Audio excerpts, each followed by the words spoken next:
Bill, some opening thoughts. Okay, I'm going to give you a list of British politicians. Apologies if you're not familiar with the British political scene. I want you to think of the British Prime Minister, the Foreign Secretary, the Home Secretary, the Mayor of London, the 4 chancellors before the current one, the leader of the Scottish National Party, and the leader of Scottish Labour. Can anyone tell me what they have in common?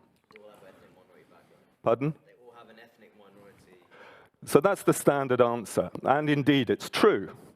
But I want to suggest to you that that's the most tedious answer, that they're all descendants of migrants, that they're all people of colour. What they have in common is that they are all people who chose to go into politics with a view to transforming the world. They don't all agree, they sit in different parties, but that's what makes them interesting. Multiculturalism asks you to focus on what is the least interesting part about them, their colour or their place of familial origin.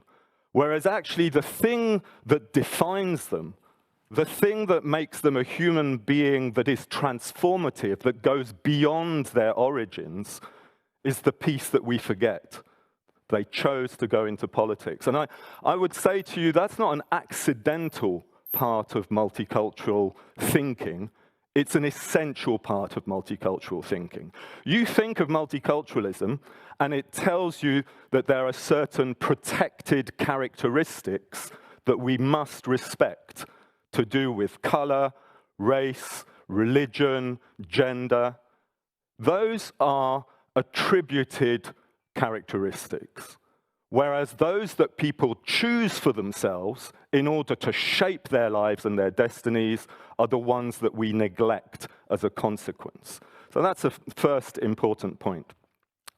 The other thing about multiculturalism is that we're told that it's about social groups nowadays are defined by their history and sense of identity, and that we should recognize that that forms an essential part of them, and indeed that we should assert the differences between different groups. This kind of multiculturalism really emerged in the United Kingdom, primarily in the 1980s, as a mechanism for effectively controlling the relations between different ethnic minority groups, and particularly between those minority groups and the predominantly white population. In fact, I want to skip to an example that, you know, in the 1960s and 70s, what you'll find is that there are many urban centers in the United Kingdom that, yes, they experienced racism. And yes, racism was an act of division, but it also brought people together. The experience of racism meant that different communities came together politically to try and challenge the experience that they were confronting. And that experience wasn't primarily a few thugs beating people up. People's experience of racism is primarily experienced through immigration controls, allocation to housing. In other words, racism is propagated primarily by the elites of a country, and then people imagine that it's the acts of violence that are perpetrated by some of the least powerful people in that country. So those are just a few kind of opening remarks. I think radicals like to celebrate the notion that the Enlightenment project of a kind of rational universalism has failed, and they like to view the idea that society has fragmented because they view it as undermining the grip and control of the dominant elites. The problem with celebrating that fragmentation, celebrating difference, there are several problems.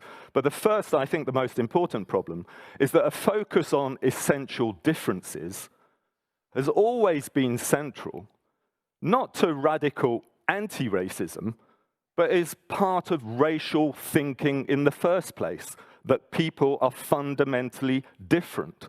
It's actually an idea taken from the racist lexicon and readapted into the contemporary world.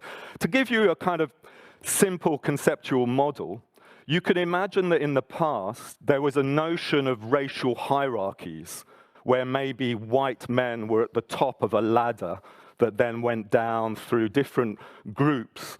And there was a sense maybe that if you were joining the ladder at the bottom as an immigrant, a member of an immigrant community, maybe you could struggle and kind of work your way up the ladder a bit, but of course you would never change your color. All that the radicals have done is tip the ladder onto its side and say, no, there's no hierarchy, but we are still trapped within the rungs of the ladder. There are different groups, and we must celebrate these different groups side by side. It prevents any notion of the possibility that human beings can transform themselves and transform their circumstances. It is the most profoundly anti-human way of looking at humanity. It means you are trapped now and for all time within the identity that is projected upon you, until occasional moments when people break out of their identity silos and upset the dominant elites. To give you just a couple of examples of that, what do we do when Muslim women, and of course Muslims today are to be celebrated as one of those diverse groups that we must absolutely not offend, what happens when Muslim women oppose the wearing of the veil?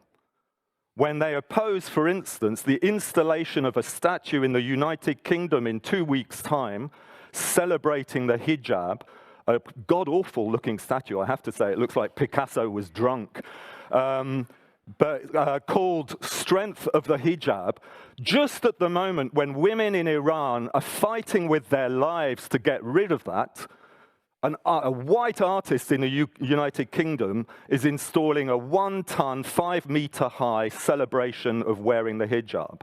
Suddenly, Muslim women are no longer high on the hierarchy. Their voices have to be shut up because they are a problem. What happens when black men prove that, vote for Donald Trump? They're not conforming to the presumption of what these identities are. I know that you want me to shut up, so I'm just going to leave you with a very quick thing. I have loads of multiculturalism.